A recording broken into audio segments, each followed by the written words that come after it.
Hey everyone, this is Kevin from thechesswebsite.com. Today we're going to be covering Game 2 of the 2014 World Chess Championships. Game 1, we had a draw between Magnus Carlsen and Vishy Anand. In Game 2, we had Magnus Carlsen playing the white pieces and Vishy Anand playing the black pieces. So we'll go ahead and get started. Magnus Carlsen started with pawn to e4, so pretty excited to see that. More of an aggressive opening than, let's say, pawn here to d4, which is usually what we see at the high-level play.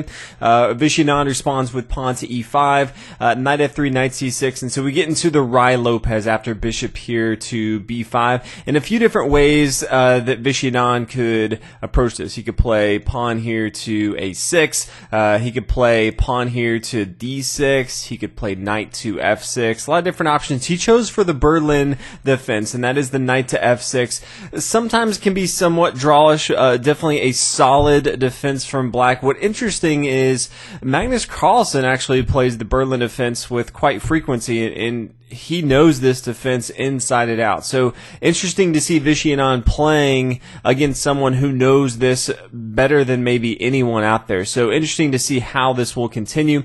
We first see pawn here to d3, solidifying this pawn chain right here. Sometimes it's pretty common to just see castle on the king side right here. Even if the knight takes here, you're going to see the rook swing over here to e1. Usually not going to see that. But instead we do just instead see pawn here to d3, bishop to c5, castle on the king side, and then pawn here to d6, getting ready to castle on the king side as well.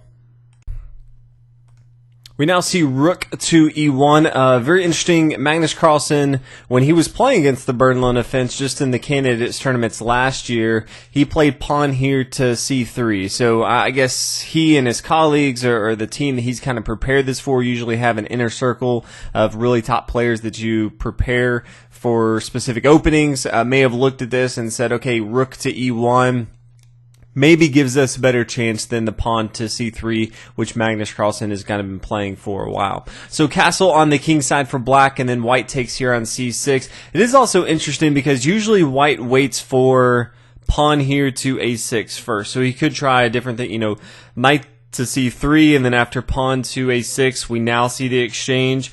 Knowing that this is maybe a little bit better pawn structure for white going into the endgame, but instead just decides to go ahead and take with his bishop here on c6. So after the exchange, then pawn here to h3, controlling the square here on g4. So this light square bishop can't come out to g4, and this knight can't come here to g4 as well. Black's now going to centralize his rook here on e8, and then knight to d2. And what's interesting is knight to d2 is not a move that you typically see in this variation. This is a pretty common variation. Knight to c3 is a lot more common. And so you have players like Magnus Carlsen that are getting so deep into these openings. They're finding these small improvements or nuances to different openings that haven't really been seen at high-level play. And so this is again, maybe a player that's going to transform a lot of the metagame almost for some of these openings.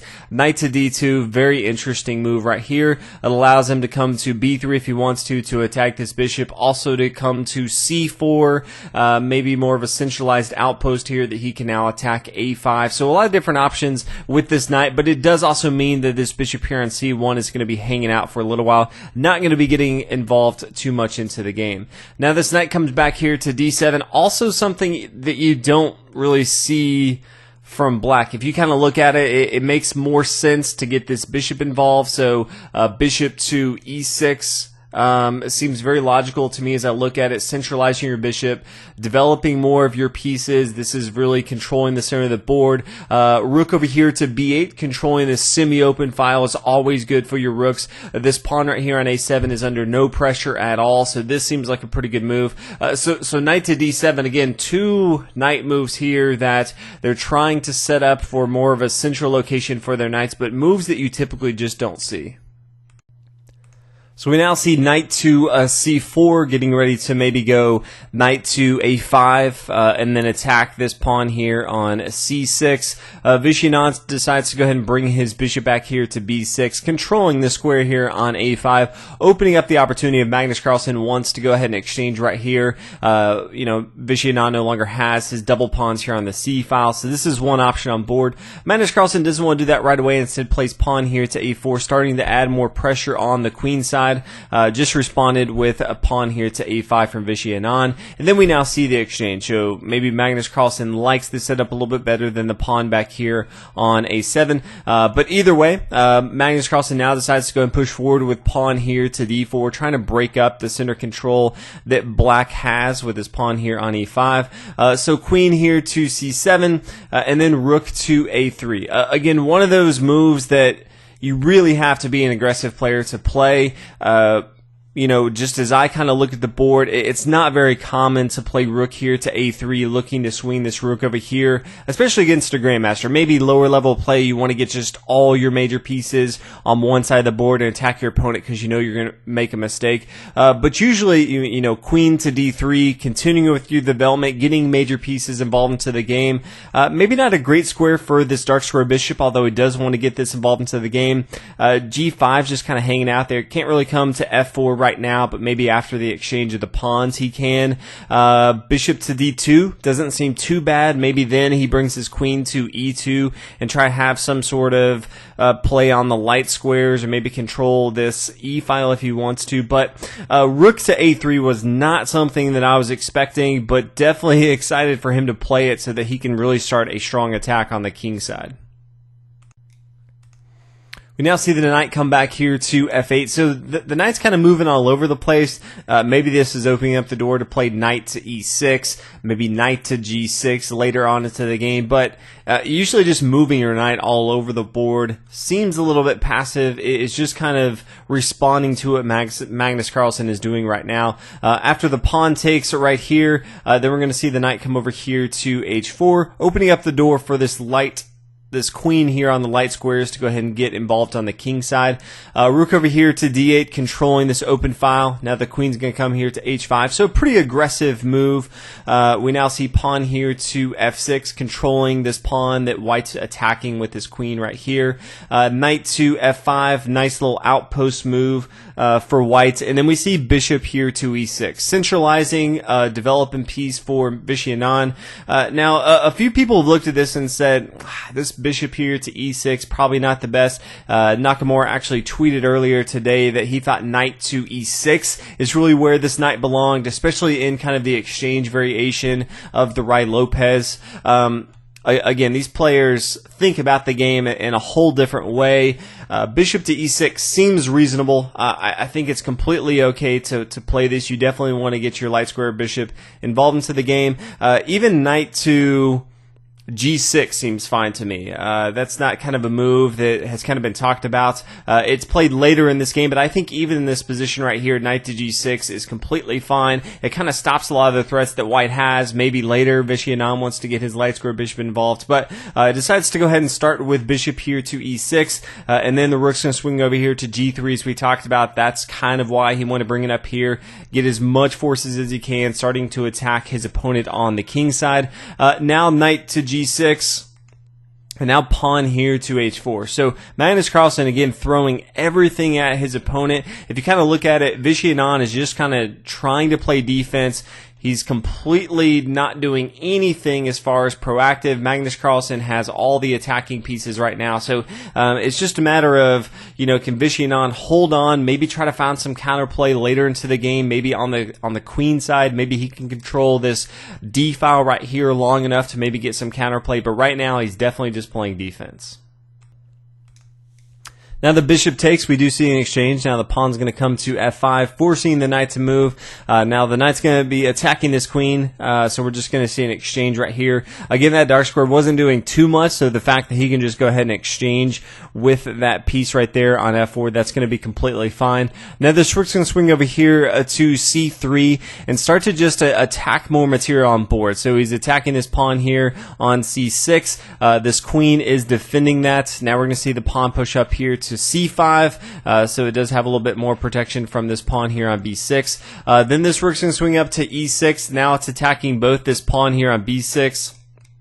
Also, this pawn here on f6, we see the rook swing over here to b8. Again, all these pieces, as we look at it, are really just offensive. Magnus Carlsen, just a little bit better position. Now, all of a sudden, his rook is attacking not only this pawn here on c5, but also the pawn here on f4. Black, all of a sudden, he sees his queen, his most powerful piece that's defending this pawn, also defending this pawn right here. So, any misstep, and all of a sudden his entire structure is going to be lost. We do see the queen come here to d7, getting ready to try to have some last-ditch effort to kind of come down here and attack his opponent. Magnus Carlsen does have it defended with his queen here on h5, so we just see the king to h2 doesn't want to have to worry about things too much. Rook over here to f8. Now this rook's going to swing over here to e4, trying to double up on this e file right here.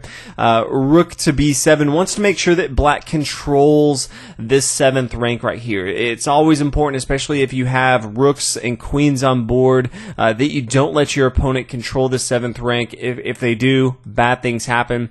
Now the queen's going to come back here to e2, tripling up here on the e file. Pawn here to b5, not doing too much, trying to counterplay on the queen side a little bit, but there's not going to be too much going on. This pawn's protected by the rook here on e4, so it's not real clear how Vishy Anand's going to continue, but for the most part, he needs to make sure that he's defended against these rooks and queen here on the e file.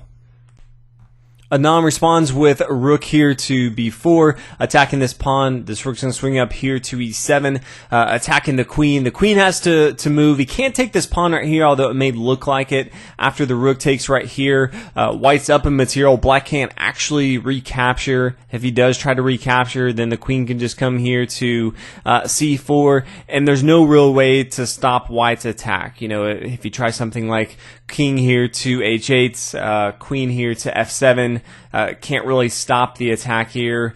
This rook's going to fall. If we try something like that, it's going to be checkmate. So not many great options right now. So Vishy Anand doesn't even want to try to deal with that pawn because it is somewhat of a trap right there, although Magnus Carlsen, more than anything, is just trying to put pressure on his opponent. He knows that his opponent's not going to take that pawn right there.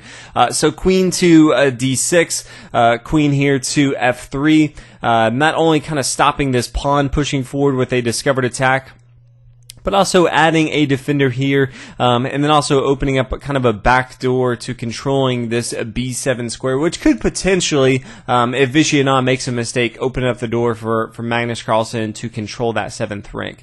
So now we do see an exchange. The queen's going to come here to e4, and then pawn to f3, a discovered check.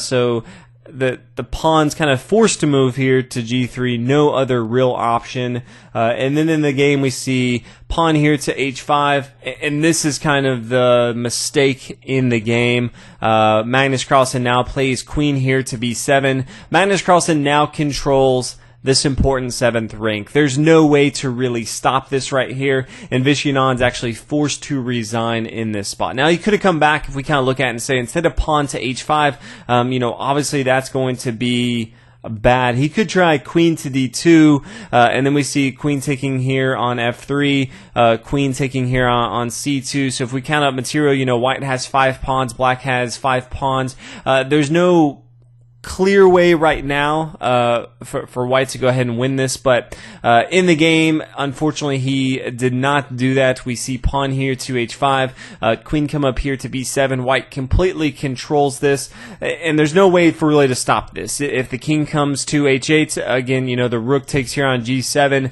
it's going to be mate very quickly. You know, black could, if he wanted to, just go ahead and sacrifice his queen. He could play, you know, queen takes here on e7, and then the queen captures here on e7. Yes, it's not going to be checkmate right away, but you know, Magnus Carlsen has a huge lead in material. This queen can just pretty much gobble up all these pawns on board. So in this position, Vishy Anand looked at it, recognized he had made a huge blunder, given up that very, very powerful 7th rank right here, and was forced to resign. So Magnus Carlsen, after 2 games, is up an entire point, so it's going to be very, very difficult for Vishy Anand. He does have 10 more games left in this series, so all is not lost, but Magnus Carlsen usually only gets better over time.